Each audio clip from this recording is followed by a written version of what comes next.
Hey, how's it going, everybody? Welcome to this live event. We're going to get started in just a couple minutes. My name is Eric, and I'm excited to showcase what we got here for you today. Now, while we get a couple more people signed in and just getting ready for this live event, I've got a question. What did you guys have for dinner last night? That's one of my favorite things to ask because all the answers are always different. Yesterday, I had, of course, tacos for my Taco Tuesday peeps. So, just curious, while we wait for more people to join in on the live event, what did you guys have for dinner? We'll get started shortly. Awesome. I'm looking forward to this discussion here. I got my main man, Zach, as well. We're going to teach you guys all about why the kiosks are making an impact in different businesses. So we'll get started in a little bit. Awesome. Cool beans. Chicken fajita mac and cheese is your first answer. That sounds pretty good, actually. Sounds better than I'm sad to say I had a frozen pizza for dinner last night because it's out of town. Didn't make it to the grocery store. You can't go wrong with frozen pizza.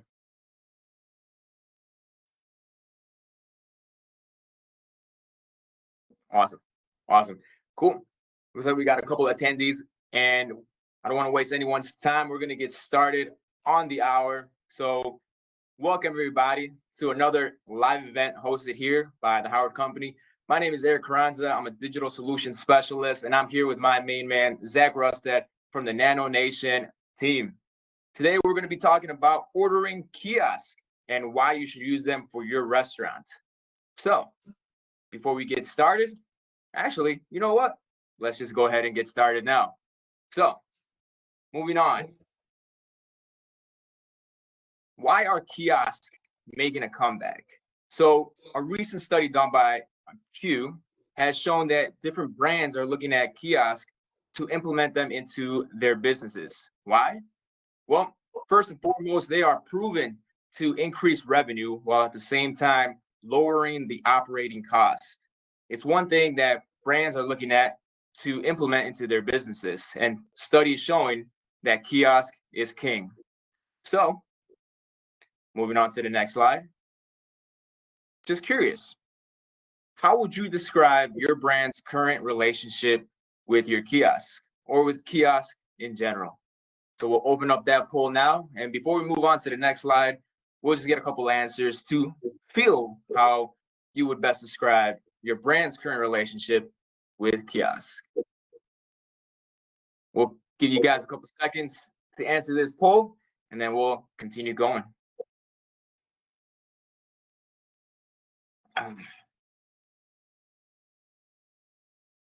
Awesome. Just a couple more seconds, get everyone's answers in there so that we can understand how you would best describe the brand's relationship with kiosk.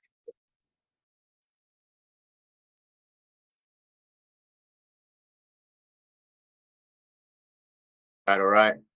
Give you guys a couple more seconds, and then we'll get these results going so that we'll move on and understand really why it's important for you and your brand to have a kiosk in your business. And just looking at some of the answers now, I definitely see. What are people saying from the poll, Eric? A lot of people are saying that it's non-existent. They're not using their brands. It could be complicated, and it could. Some of the answers are saying it's okay, but could be better. So it's definitely split between those three answers, saying there's nothing with kiosk in the brand. It's very complicated, or it's okay, but could be better. And for you, my friend, we're gonna have the answers you need to make your kiosk game to the next level. That's it. Awesome. Well, thank you everyone for joining today and hearing that's exactly what we're here to talk about. Why should you be looking to deploy self-service ordering within your restaurant brand? Why is this something that you should care about? Why is this such a hot topic today? Like Eric was showing some of those stats from the QPOS study of the number of brands over the past couple of years that have been prioritizing putting self-service kiosks in their restaurants.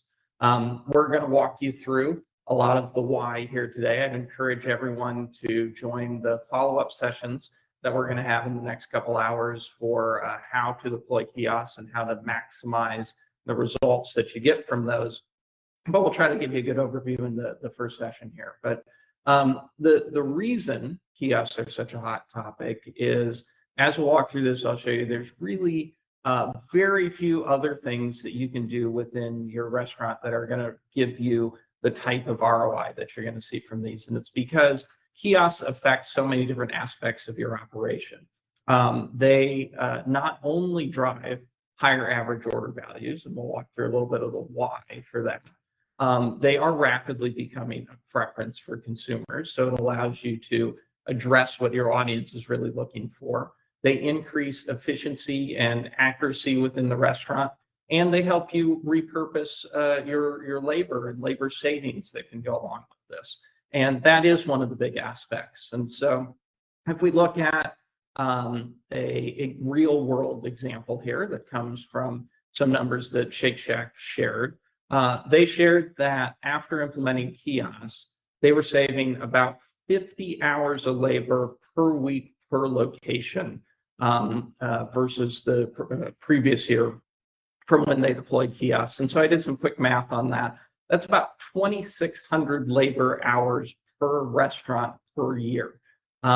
Depending on where you are in the country, that's something around $40,000 of labor savings per restaurant, and that's before you get into things like the burden of payroll taxes and HR overhead and maybe insurance and things like that. So it's pretty easy to see, even on just the labor side, there's a big ROI advantage from adding self-service into your restaurant process. But we're also going to talk about some of the other ways that there are advantages with having kiosks as well. Kiosks work basically anywhere that you would traditionally have a customer coming up to someone to take their order. So whether that's counter service restaurants, food halls, concession stands, really any place where the customer's coming to you in order to place that order, it's very easy to add kiosks into that process.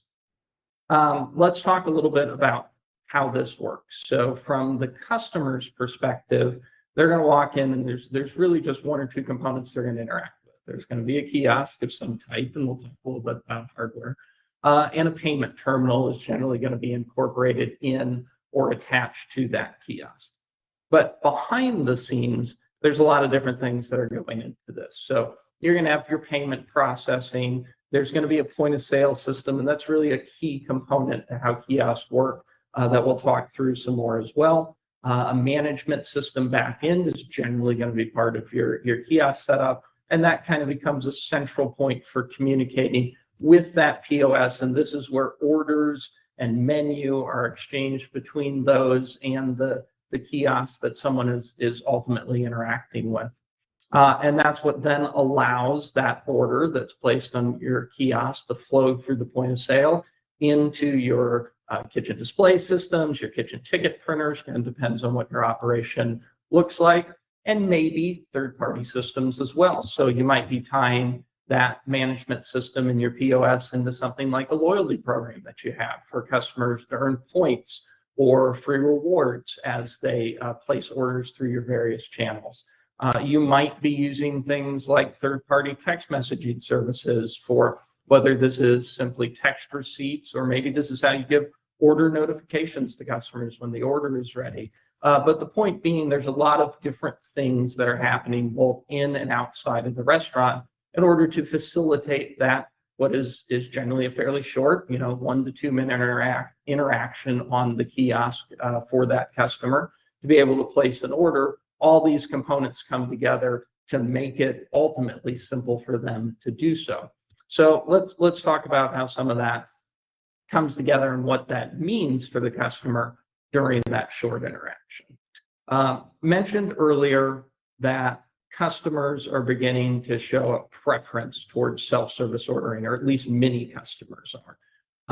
If you look at a variety of different studies that are out there over the past couple of years, depending on which one you're looking at, you'll see anywhere from 60% to 80% of people saying that they prefer to use self-service options when they're available. Well, why?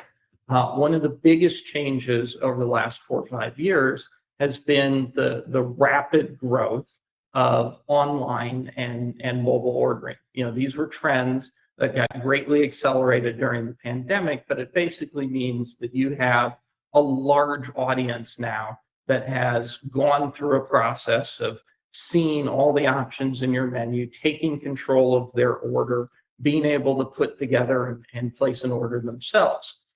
All of that flow really translates into what happens in the restaurant for kiosk ordering. And so you have now a large audience that's trained on this concept. And most importantly, they liked it. They liked being able to go through the full menu, see the options, do the additional customizations that they could do. And we'll talk a little more about that here in a second. But those are some of the drivers that are causing people to adopt this. Another interesting stat, which is the last one you see there, is almost universally, 85% is a pretty high number, of consumers see self-service options as faster. So even if it's maybe not their number one preferred channel, it's almost universally perceived as being a faster, more efficient experience for consumers. From the customer's view, again, there's been a number of different studies out there, sharing one here from Tilster, of asking customers, if you use kiosks, why do you like to use kiosks? One of the top responses was, no one's rushing. And that kind of implies that customers feel like they're rushed if they're interacting with a human up at a counter with a line of people behind them, and that might cause them to make faster decisions. And we'll see as we get into some of the psychology of kiosk ordering why changing that dynamic leads to higher average order values and more profits for your restaurant. Going right along with that is the number 2 response, which is I can explore more of the menu. This allows people to discover things that they might not have known were options, things that you can't fit on your traditional menu board or can't highlight as well as you'd like to, which is the third one on there. And again, we see high numbers for people seeing that it's quicker, more convenient, and all these things come together to really kind of change the dynamic of how that order takes place. So there's a different process, a different psychology when we look at how people are purchasing in a self-service setting than when they're interacting with another human up. We talked about one of those already, which is getting to see the full menu and all of the options. If I go into a burger and I see that I can add extra cheese or another patty or things like that, I might not have noticed that on the menu, or you might not have been able to fit it on your menu, all the different things, all the different toppings that you can add to that particular item. Many of those often carry costs. If I want to add guac, if I want to add extra boba, if I want to add some slices of bacon, any of those things usually have a cost associated with them. But once someone sees that option and they add it, that begins to pick up the average order value. People also tend to feel less guilt. If I'm telling the machine that I want the extra patty with extra cheese and extra bacon and extra sauce, because gosh, that sounds really good, and all those things might add a couple extra dollars to my order, I don't feel so bad just touching that into a screen versus if I have to say that out loud to someone. So we see some of those more guiltier options being added at higher frequencies through kiosk ordering. And then consistent prompting. As good as you might train your team to do the would you like fries with that, the kiosk is always going to do it better. It's never going to get busy and forget. And so it's make sure that those types of prompts are always put in front of the customer. Another piece that we see that's a little different is almost all of what I just outlined. We also see as advantages with online and mobile. See the full menu. I can customize with more options. I can prompt people for suggestions. But when someone is at a setting where they're ordering on their phone, which interestingly enough happens more and more actually at restaurants now. There's a fairly high abandonment rate. The industry average is about 44%, where people start adding things to their cart and then ultimately bail out at that. Many times because they realize what they've done. Oh gosh, I didn't mean to ring up a $25 lunch order because of all the different things that I added in there. That experience doesn't happen when someone's in the restaurant. They're generally going to go all the way through, even if they've made those choices. So it's all of the benefits that you get from online ordering, but it also actually takes away a number of the negatives when people are going through that process. So let's look at an example of that. So here we're looking at, I've got on the left-hand side my a couple digital menu boards that I might have behind the counter, and I can see how my menu is presented there. And on the right-hand side, we're looking at the kiosk interface. So on a menu board, you generally have to decide what you want to focus on for those featured items, the things that you're going to include images with, how much text do you put on that menu board, how deep can you get in your descriptions. These are all things that you can't have something that's too cluttered or people aren't going to be able to efficiently use that menu. So if let's look at an item like the porterhouse burger here on this one. So here, this one didn't make the cut for getting an image because I have limited space on my menu board. But I have the item, I've got the price, and I've got a description of what comes on that item by default. Well, let's look at how that experience is different when someone's ordering on the kiosk. So first of all, actually, I'm back here. So first of all, when I go into my category, rotating burgers, which I see reflected on the menu as well, I can see my different items. There's my porterhouse burger. Well, now I'm getting a nice image of the juicy burger with the sauce dripping off of it. So I'm able to immediately visually sell that item better. And all of my items have the opportunity to have visuals attached to them, unlike on the menu. And so that right there, again, is one of the things that you can use to help drive customers towards certain items. I would encourage people who are interested in this subject to really join the third session we'll be doing today. We'll go into a lot of tips and tricks about how to really present items within a self-serve menu to maximize how you get people to the items you'd like them to order. But once I tap that porterhouse burger, again, I still see my image. I've got the same description that I have on the menu board, but now I've got a lot of additional information here as well. So I can see the sides that I can put with that. I can see the stuff that I can add to this particular burger or change on it.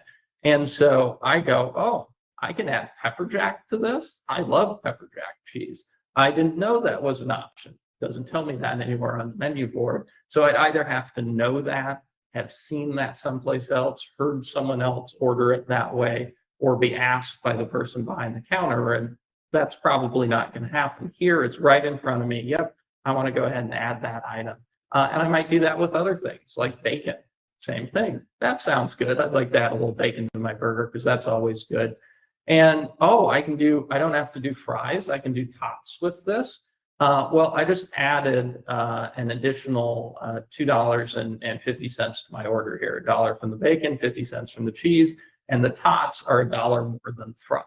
So that simple interaction, which takes place in about 10 seconds or less when the customer is actually going through that process, just giving them those options and letting them process that through their mind often leads to the increased items being added into the cart. And that's before we get into the suggestive selling side, which we'll talk a little bit about that in a second as well. Awesome. I mean, yeah, and I just want to go back to how you can feel less guilty when you order on a kiosk. But before I tell my story, we got another poll for you guys. How often does your brand suggestive sell? So we're talking about, would you like fries with that? Would you like to, I don't know, suggest, I don't know, like a side, right? Anything like that. And while we wait for some of these answers, the one thing that stuck in my head was when I do order out at a kiosk, I feel less guilty about ordering as much food as I can. And with this suggestive selling too, sometimes it'll say, hey, do you want a family value meal instead? I'm going to click yes for sure. It's just me, but I'm still going to order that much more food, especially after a race. I'm hungry. No one's going to judge me. I'm going to order as much food as possible. And if I'm ordering that like a face to face, it might feel a little more like this person's going to judge me a little more. So I'm just going to keep my one burger. But yeah, suggestive selling on a kiosk definitely increased my average order. So that's pretty cool. Now, the question here, the poll that we got, how often does your brand suggestive sell? And I'll give you guys a couple more seconds to really get into this and think about how often does my brand really do this? Like, do my employees actually suggestive sell every single time? Does my kiosk do this at the drive-through? Am I doing this? Right. So really think about that, and we'll give you one more second, and then we'll see the results that we got here. All right. So what do you think, Zach? Do you think a lot of people are doing suggestive selling? I'm looking forward to the results. I know there's a lot of power to suggestive selling, so it's hopefully something that most brands are doing out there today. I would hope so too. So results are in. It's sometimes, but not always. Okay. You know, very clear 100% of the time, 100% of the answers, sometimes, but not always. And that's not unexpected. I mean, it's hard to get that trained into your employees to make sure that it happens always or even frequently. And we'll talk a little more about some of the details of that you really it can only do through technology that you can't do through training with your team. So let's talk about that a little bit. I'll show you some numbers here in a second, but suggestive selling is the most powerful tool that you can use through self-service ordering to drive the increased revenue and the higher average order values. And there's some great studies, and we've got some first-party studies that we've done that really show this. And part of the reason is because it's consistent. It's always going to happen. There's a couple different ways that you can present it, and we'll talk a little more detail about that in the next session as well. But you can target these suggestions as well. So suggestions doesn't have to be just a thing. It's not would you always like fries with that, or can I get you extra boba, or would you like a milkshake, that you might be able to train your staff to offer to every single customer that most common add-on. Through the technology, you can present multiple suggestions. You can target those suggestions based on the item or the category that they're adding into their cart. And you can even get more detailed than that. I can do it based on the region or the individual location. What are the most popular items for there? What are the most common attachments in this particular part of the country versus another, or this location versus another? And if I tie into things like a customer loyalty program, I can even get down to customer specific in order to really maximize the value that I'm offering. And when I say that, I don't necessarily mean just the value to the restaurant, although there's clearly a value to the restaurant.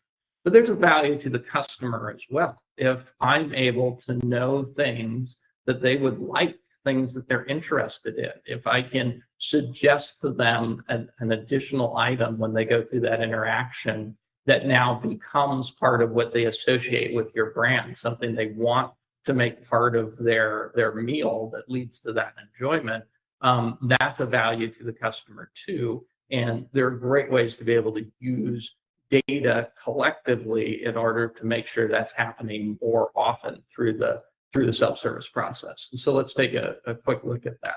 So here's an example. If I'm adding well, we're using kind of the same menu as an example here. This obviously applies to all different types of restaurants and food, but if I'm adding a burger into my cart, I might be prompted to make that a combo, or at least the addition of the fries or the fountain drink to go along with that. These are common add-ons for this particular type of food item.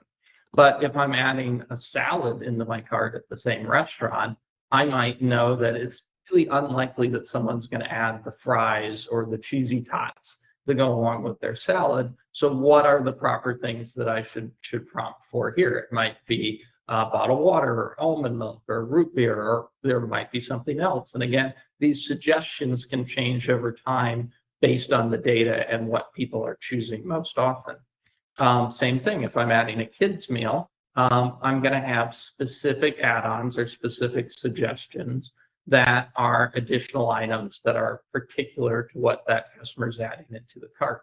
And sometimes this just makes the transaction faster. If you can suggest something that they would have gone and searched for anyway, but I put it right in front of them, I increase my speed of service, which both benefits the restaurant. You're able to have higher throughput through the kiosk, and it benefits the customer because they're able to get through that process faster and have a higher satisfaction level from it.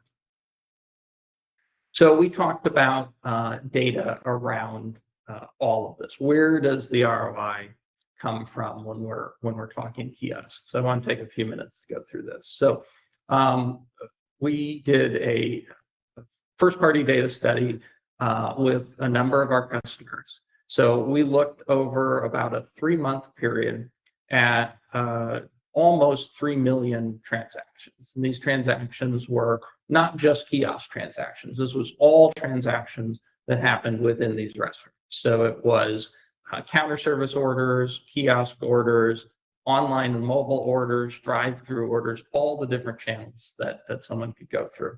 Over 500 locations for quite a few different brands. There was over $62 million of sales included in this. So we've got a good data set here for showing these numbers.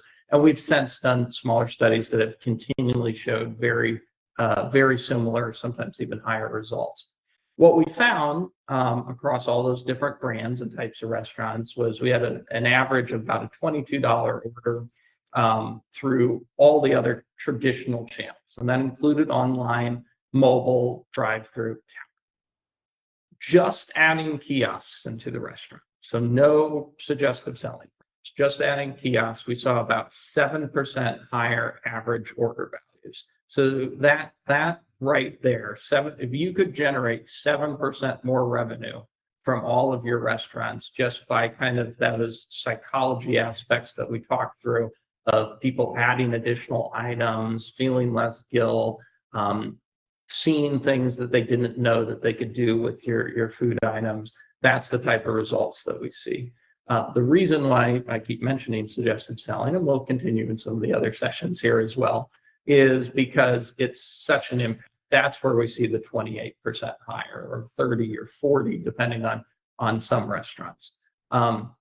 Maybe less if you're doing a great job with this today, but kind of like our poll found, a lot of brands feel they're not maximizing that opportunity. This is a great way to be able to do that. So we saw 28% higher average order values through the suggestive selling.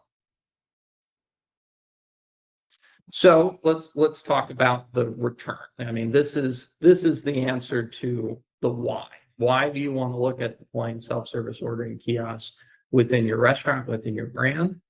We see those higher average order values.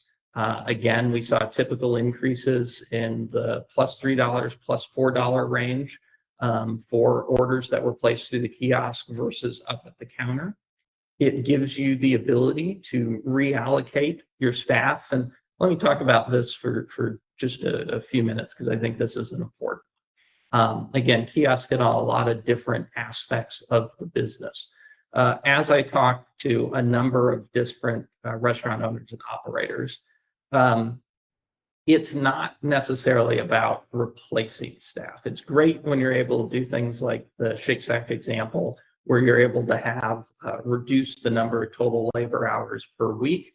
That certainly can be a result and should be a result from adding self-service ordering. But one of the biggest things I've heard over the last several years is in many areas, you just can't get the people.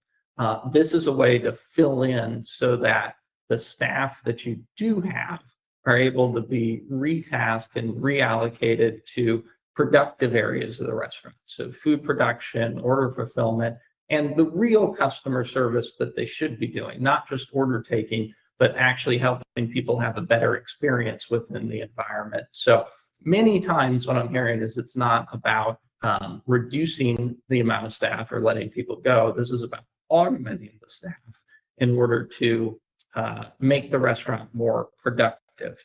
Now that can still lead to reduction in total labor hours needed, because now maybe instead of having to hire in additional people in order to be able to fill my peak days and my peak times, I can continue to run on my traditional staffing during those periods, because the kiosks are taking on the ordering.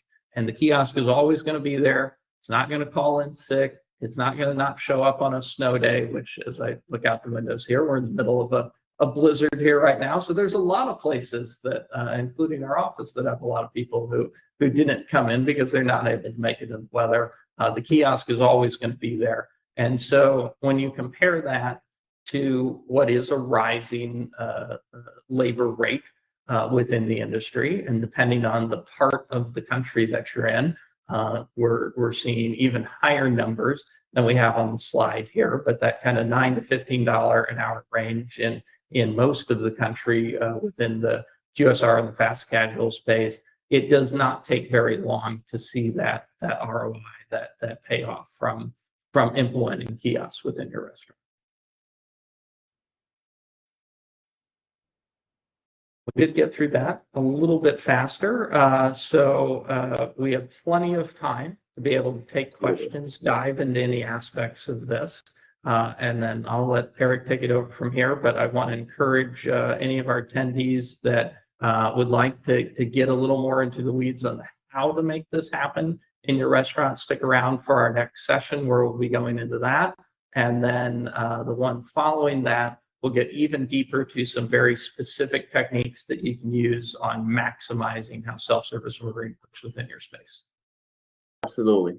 And thank you, Zach. I mean, this was like a wealth of knowledge for anyone really understanding why it's important to have a kiosk in your restaurant. I mean, I was taking down some notes. $40,000 of labor savings alone. I mean, that number speaks to me, not as a restaurant owner, but just like financially, how much of an impact that can be. I hope you guys are taking notes. I was definitely writing some notes. And yeah, I mean, I'm looking forward to the next series of this live event, the how and the how to really maximize your kiosk. So I know we're going to jump into those at the top of the hour, but for right now, for anyone who's in here too, we're going to take some questions and we're going to just roll and see like how can we really help you understand why you need a kiosk, or any questions related to kiosks too. Like, we're here to answer, and we got a couple right now. So Zach, if you want to answer this one, how many kiosks are more effective how many kiosks are most effective per restaurant? A great question. Again, I'll encourage you to stick around for the next session, because we're actually going to walk through a formula that we use for doing that as we talk about things like kiosk placement. But there is a formula for it. So to jump ahead here, we're big fans of doing pilots. So when you do a pilot with your kiosk, one of the bits of data that we're looking to get out of it is average order time for your particular restaurant. So this varies, is the short answer. But once you figure out how long, based on what your menu is, and this varies, a coffee shop or boba tea stores, they can have very fast sub 60-second transactions, do a lot of volume through there, versus if you have a more complicated menu, if you generally have groups coming in to order, you're probably going to have longer order times through the kiosk, and that creates your kiosk capacity. How many orders per hour can a kiosk do? Based on the volume of business that your restaurant does, then that will dictate the minimum number of kiosks that you're going to want to have. And I say minimum because there's a couple other aspects that come into this. You're always going to want to have at least two. That's for a couple of reasons. Again, one of those psychologies is if someone is using the kiosk and there's another one available, then it keeps the line moving faster than if you just have a single kiosk where people are queuing up behind it. It makes it a little harder to see And that's why you often see kind of this concept of the banks of kiosks. It becomes very clear what their purpose is. And so there's an effect to having kind of that bank of kiosks as people come into. Again, things we'll kind of get into a little more in the how to implement this in your restaurant in the next session. Fantastic. So yeah, makes sense then. And looking forward to that session to really understand more of the minimum kiosks that you need for your restaurant, like for your specific restaurant, too, depending on average order times and etc. The next question we got here: is there some good training available to make staff feel less intimidated or worried that they will lose their job? Yeah. Again, I don't want to keep saying this, but that's again one of our topics on the how to implement your kiosk program session next is staff training, and it's a very important part. We'll walk through some case studies of why that's important and making sure that employees do see the benefits to them. And there are a lot of benefits to the employees for working within a restaurant that uses self-service ordering. Increases order accuracy, means they have less customer issues to deal with. It is a more efficient process. Orders can flow into the kitchen just like any other order, so they can focus on the order fulfillment and the customer service side. Again, generally makes their jobs run smoother. It's a little sad to say, but we all know it's true that there's a lot of people, and it fits within the labor pool, that don't necessarily want to be interacting with other people. We have a number of younger generations that are less interactive with each other than perhaps in the past. And so it can be actually seen as a negative when you're hiring if the primary point of your role is standing up there all day taking orders from customers and sometimes getting yelled at if something goes wrong. So being able to say that, nope, that's not what your job is, you're focused on different things, can actually help with labor retention. And so really going through those things with the staff, showing the benefits and making sure they're on board with it helps make sure, and is very important to make sure the kiosk program is successful. And also kind of touching back on even finding labor, right? This is why kiosks are very important, so that they can use that kiosk to take the orders, and the labor that you do have and that you do keep is more focused on, getting the hamburgers right, making sure that everything is out and correct, right? So I think it's very important there too. All right. Next question we got here for you, Zach. Do you help with measuring the difference between counter and kiosk, like a cashier, let's say, or are there additional tools they might need? Generally, all of the tools are going to be in place, at least in all the types of projects that we've implemented, because you're going to want your kiosks to be tied in directly with your point of sale system. And because of that, you're able to see either through your POS reporting, kiosk order types, the same way you might separate out things like mobile and online ordering as an order type and be able to dive into the details about those, or it can come through kiosk management platforms like ours that can give you the kiosk side of that, which you can then compare against your POS data. So you can see what your average order values are through POS, what your average transactions amounts are versus kiosk. At worst, you're going to get those things from two different systems to be able to compare them. But generally, all of that data is going to be available over in your POS and through your POS reporting. So it makes it very easy at the restaurant level or district or corporate level to be able to go through this data and actually measure very definitively what the benefits of your kiosks are. Where some custom reporting might come in is if there's particular questions you want to answer that are kind of more kiosk specific, like what are our top items that people are adding from suggestive selling, what are the most clicked on areas within the user interface, things like that help you tweak your menu. And that's some of the things we'll talk about in the third session. Awesome. So someone can measure how much they're making off suggestive selling versus just a kiosk left alone?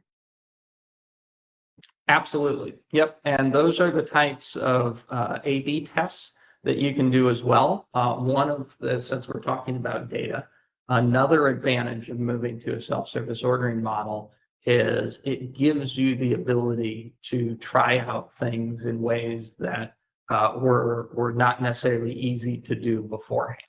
It lets you try out things like menu placement, different imagery, different language very easily. So you can do that type of A/B testing and then use the intelligence that you get from that to even do things like refine your menu. It can help make it very clear that if you put item A against item B, which one always wins. And so maybe item B isn't something that you actually need on your menu, and the carrying cost of maintaining that item isn't worth it. So it can help you get access to information quicker and do those types of tests in a way that's hard to replicate with counter service staff.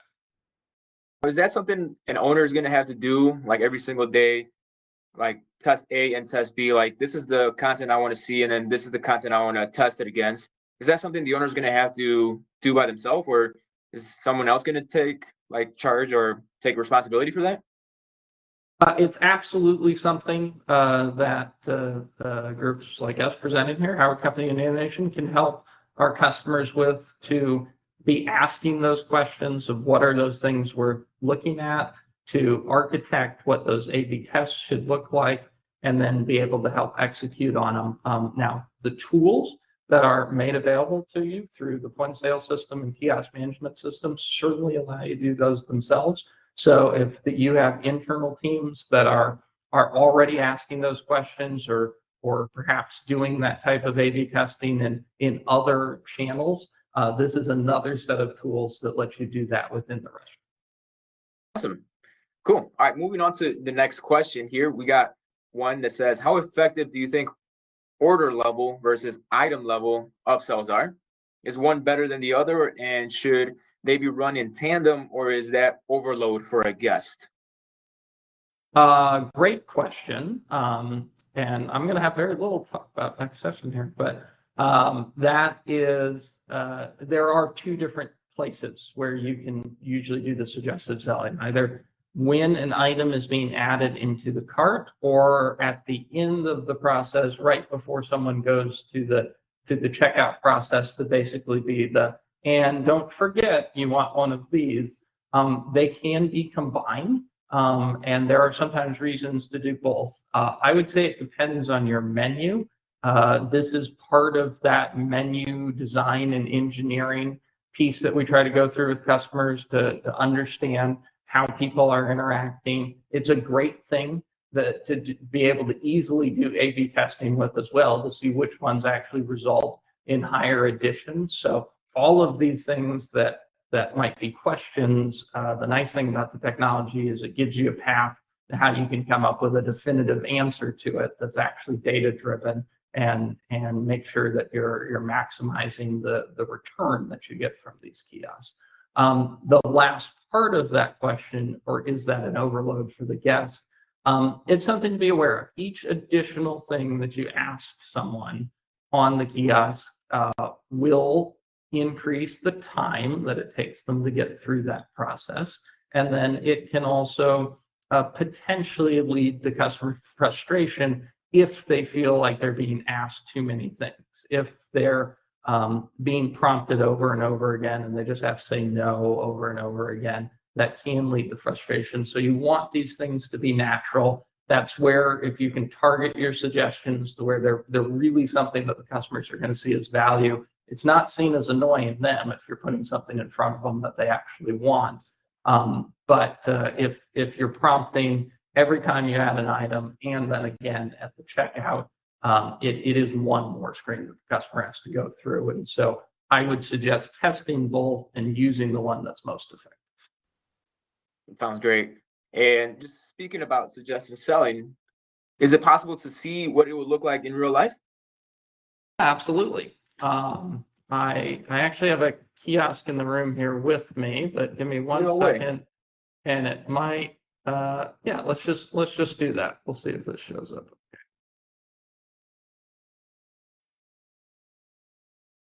Okay.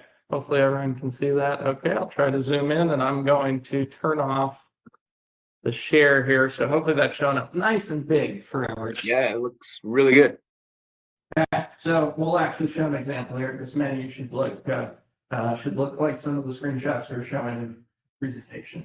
So here we're showing our categories down the side here. We've got our menu items here. So we talked about earlier, we'll use that same porterhouse burger as an example, or we'll use a different one. We'll use the nacho mama burger. They've got fun names of this restaurant. So here's all my suggestions. So this is where I can see some of those add-ons, like maybe I want to add the Gouda cheese to this one, which adds an additional 50 cents there. I'll go ahead and say, yep, I want to check out for that. And then right here, this is where that suggestion comes up. So here's where it's asking me if I want to get a combo, add fries, and yeah, I want a combo of that. So I'll do with a fountain drink, and then again, here's another upsell option. So I could choose the standard fries that are part of the combo at no cost, but oh, they have Parmesan truffle fries. That sounds really tasty. So I'll add that particular item here. That's now gone into my cart. This particular one does not have, but we're just talking about an additional prompt here at the end saying, hey, don't forget it, but I can see the items that I've added in here. I'm going to place my order. And this kiosk, it would have my credit card. This particular one, you notice it didn't ask me about the name. It's just going to generate an order number. That order flow in a second. So, yes, I think I ordered here, which I can go out to the later. So that's the basic process. And again, as you can see, there's a couple of different points for things like self-service or where suggestive selling can be incorporated in that as well. Yeah, I mean, that was amazing, right? It prompted you to make it a combo, so that increased the average order. And then in that combo too, you're not just getting the standard fries, you were getting suggestive sold on the more expensive truffle fries, which, I mean, that doesn't seem too overloading for me. It just sounds like it's the perfect suggestion. And just like that, the average order value just increased. That was a wonderful demonstration of how simple that whole interaction was. Thanks, Zach.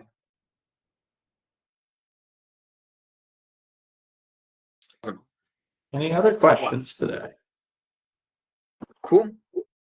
Well, I know I'm looking forward to the next couple sessions. It's going to be at the top of the hour. We got the next one saying how you can really implement a kiosk solution in your business. So stay tuned. Go get some food, go get some energy drinks, go walk around, except where Zach's at because he's in a blizzard. But if you're in a more warm weather climate, go take a little walk. Really focus on what you just heard. Take some notes, share it with your team. And we're looking forward to the next live event coming up at the top of the hour. See you at 1:15.